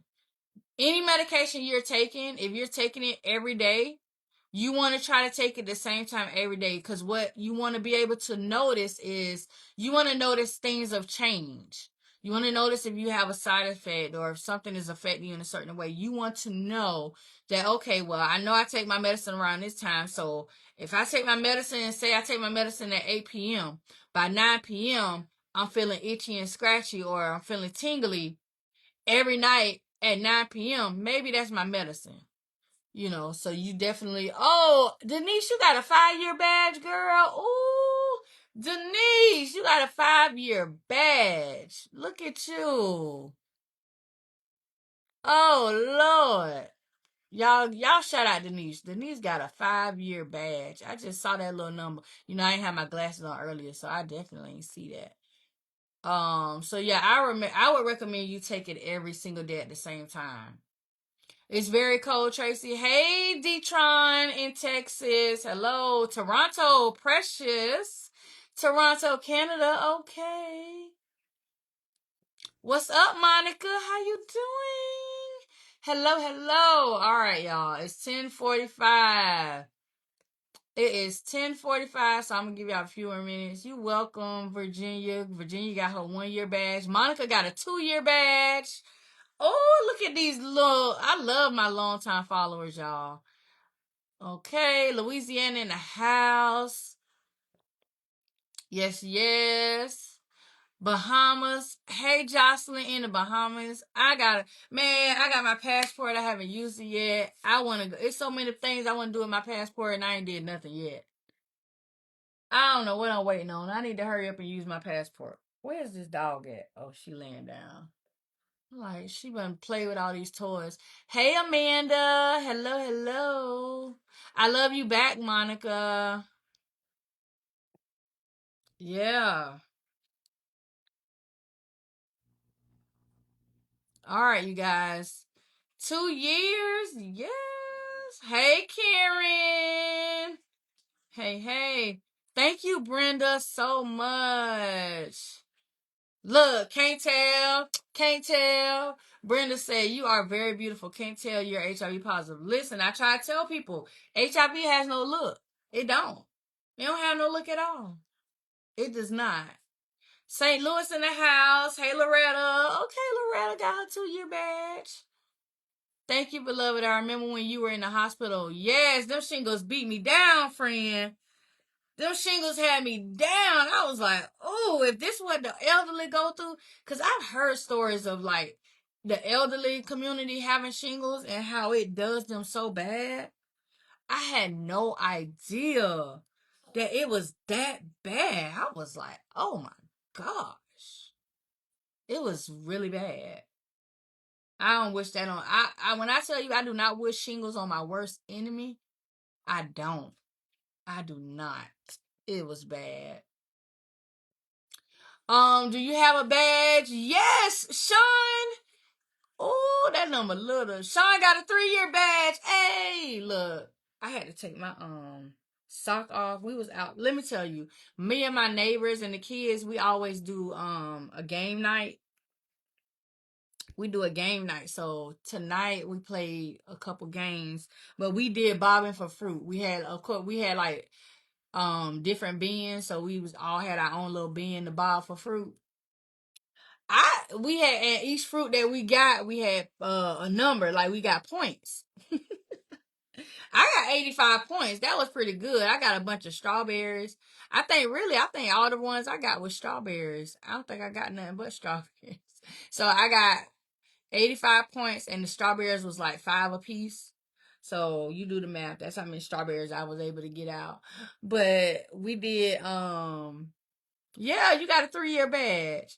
So we did that, and we played the Bean Boozled game with the little nasty jelly beans, and we played Uno. So that's what we did tonight. We played Uno. We had fun. But when we was doing the bobbing for apples, we was, we had the buckets of water and stuff, and my feet got wet. So I just look, I literally came from game night, came over here, threw some lipstick on, threw my little hair up on the side a little bit, and my foot was still wet. So I'm definitely finna have me a nice old hot shower. Cause my foot, I just took my sock off, y'all. And my foot was freezing cold because it was still damp from my sock. Thank you, Amanda. I appreciate those stars, honey. Yeah. All right, you guys. So I'm going to get off of here. If there's no other questions, hold on, wait. I didn't even see that. Let me scroll back up. You see, y'all be catching stuff that I can't see. Monica said my husband passed away December 31st. Oh, no, Monica. I am so sorry to hear that. You have my prayers and my sympathy, you and your family. Oh man, there's no way I can sit here and even explain to you. I actually need to check on one of my friends. So I don't know if you guys, the ones of you who've been following me for a while, you remember I did the Faces of HIV for the state of Florida. And one of my friends who also did it, her name was Tracy.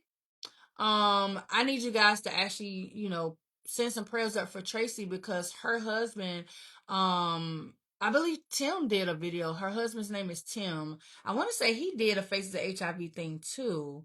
I can't remember, but uh, he ended up going into hospice, and she made a post earlier today saying that today's probably going to be the day that he's going to go to heaven. So because I know they had sent him home, and I hadn't been on Facebook since I saw that post earlier to check or anything, but I did, send her my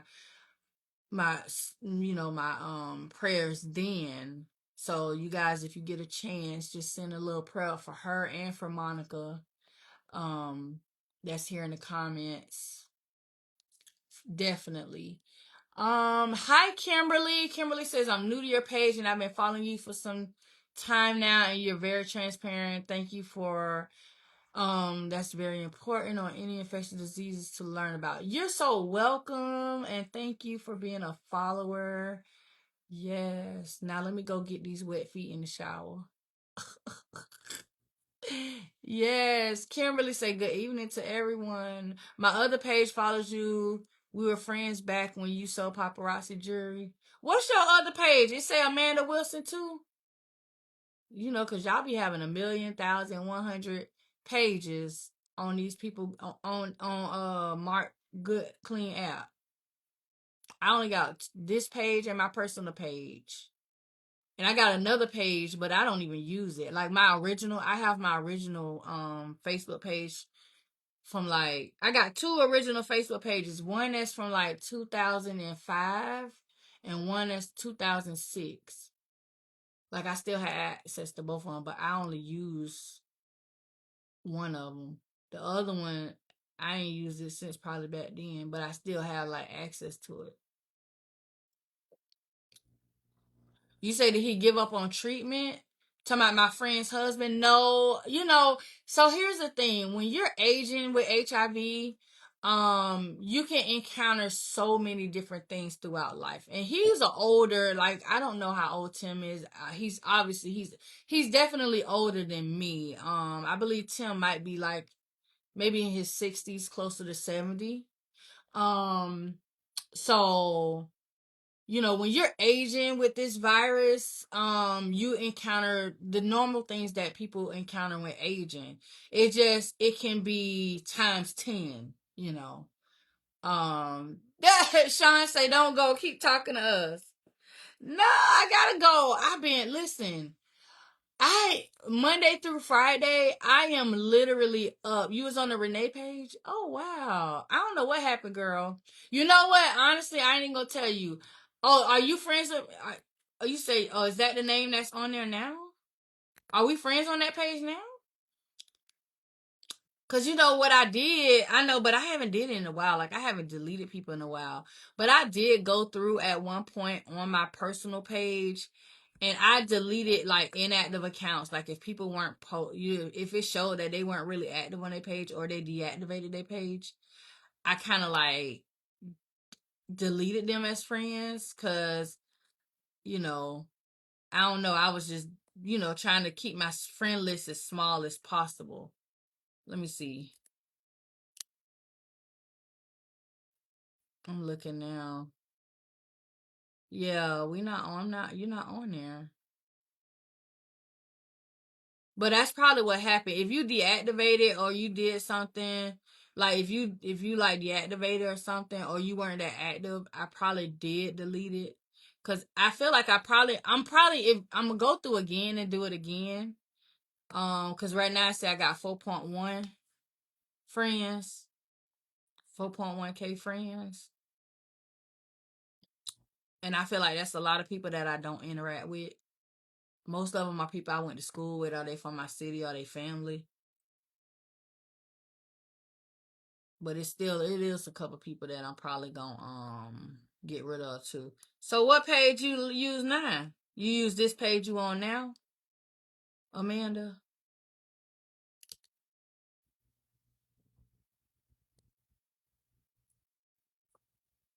Or you still use the other page too?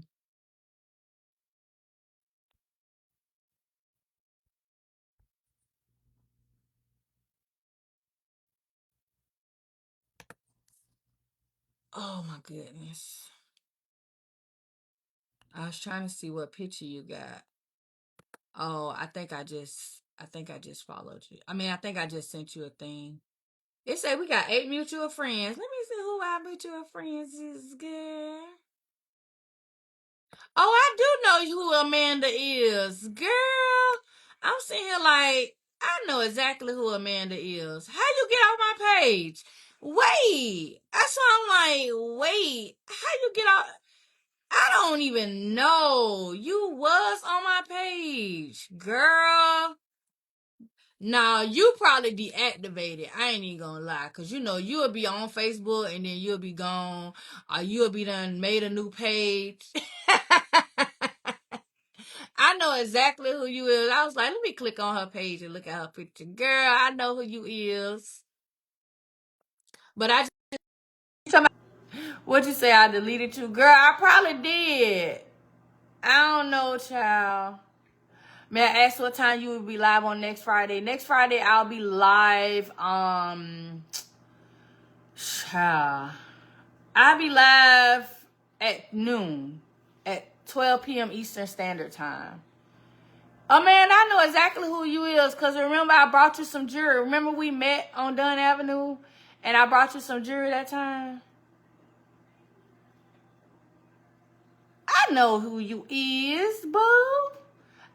Child, look, I told you I be going through, and when people don't be active on their page and stuff, I do be deleting. But I haven't deleted anybody in a while, so that had to be a long time. Cause I think when I was doing paparazzi, that was 2017, 18. Yeah, 2018, 17, 18, where I was staying. I think that's when I was still at my parents'. I think I was at my parents' house then. That was before I moved on university. So yeah. Dang, girl.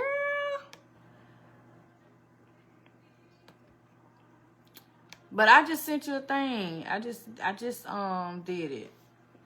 Look, cause we still, yeah, you friends with all my people. Look, you friends with Latanya, Phyllis.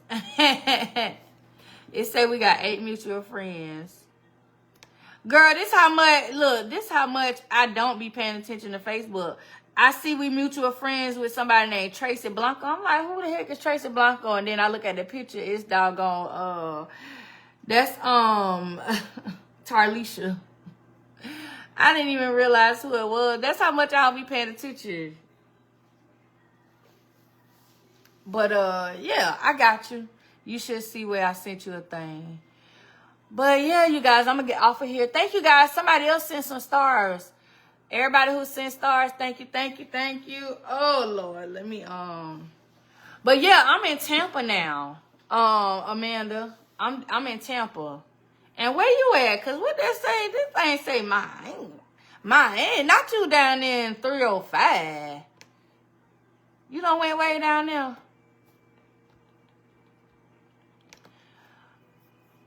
But yeah, you guys. Somebody said they didn't want me to get off. I got to get off. I typically am up at 6 a.m. Anywhere between 6 and 7 a.m. I am getting out of the bed. Oh, no. What'd you say? No, ma'am. I'm usually up at 6 or 7 a.m. So I've been up all day. And I'm not finna be on here all day. I've had a long day. It's the weekend. I'm about to enjoy my weekend. And I got me some crab legs and little things that I'm going to be eating this weekend, okay? I'm going to enjoy it. But I appreciate you guys for tuning in and watching and asking questions. Look, I done reunited with an old friend. Not my friend. Look. Wait, somebody sent me a friend. Who is this? Girl. See, that's what happened when you leave your friend. Usually my friend thing be closed, like where people could send me friend requests. But I recently added somebody, so I had to take it where they could add me. And now people is sending me friend requests. Yeah. It's time to go back undercover. It's time for me to go back in the high. And can't be running. Nope. Access denied. No. Access denied. But oh, hey Steve, what's up? Hey Amanda. Look, my other Amanda on here. What's up, Amanda? Okay, you gotta go to work tomorrow. Well, you have a good night. Good night, Kimberly. Good night, you guys. Yeah, I'm about to get off here for real. Happy New Year, Amanda. Look, I can't be losing my voice. I got my voice back, y'all. Y'all know I be doing my little karaoke. My voice came back. Let me tell y'all. It's sad that I almost was unalive. I had to almost be unalive for my voice to come back, y'all. Do y'all know I have a candy cane phobia now? I was eating a piece of candy cane and it was like, it was so good, y'all. That candy cane was so good. You know how you get a piece of it and you bite it off and you just playing with it in your mouth like, oh yeah, I gotta cut off the candy cane. Yeah, and what had happened was that candy cane went down my throat that way. It got like right there and it was like, and I was like, I was like, look. Listen, I had to, look, I was like, yo, So I ended up getting it and it turned. The candy cane turned. And then it went down because I tried to beat it where it come out. It ain't come out. It just turned and went all the way down. But guess what? My voice came back. Because y'all remember when I had like a real bad sinus infection. And when I had that real bad sinus infection, my voice was gone. I could not sing. My whole voice was gone. Couldn't do nothing. And so, when that happened, all I know is I was still playing around that, that happened. I'm back composed. And then I was like, wait, something feels different. I was like, ooh, wait. Do, re, mi, fa, sol, la, ti, I was like, oh, shoot, hold on. And baby, it's you. Oh, I was like, oh, I could hear my Jesse Powell. It was on and popping at that point. I was like, oh, yeah. Voice back. I was like, oh, my voice back.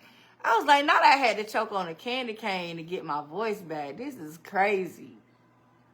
But nonetheless, it's back. So I could sing all my little favorite songs again. And you see this little girl I got in my lap. All right, y'all, let me get off of here. This is Carly, in case y'all never met Carly. She's a little spoiled little baby. She done had her first heat, so now she a grown woman dog. But she gonna get spayed. She don't even know it. Because I can't do it.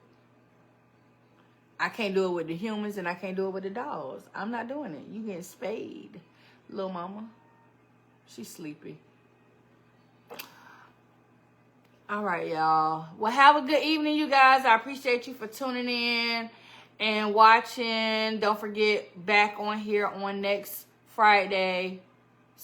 Not same time, 12 p.m. Eastern Standard Time. You guys have a good night. Bye.